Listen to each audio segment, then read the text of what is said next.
Hindi na makakain kasi ano, Edith. Ano ba itong dinala mo? Ang balanghoy, maring. Ana, nakakalala. Nakapingi pa lang balanghoy mo. Nakadalawa ng pag-iisip. Uy, unahin niyo sila sir. Makain ng balanghoy. Hindi ng bulag. Nagtitinda. Pakaramdaman niyo sila sir ha. May balanghoy pa naman siya. Ano, pingi na rin yun.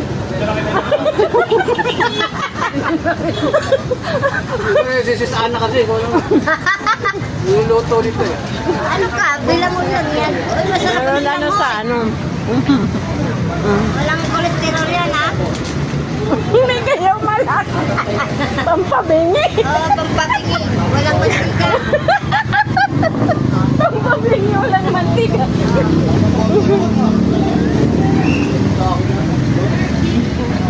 Ay, dati nga.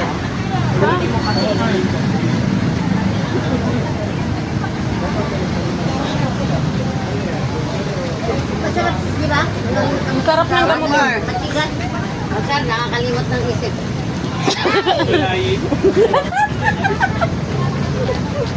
Lagot-lagot.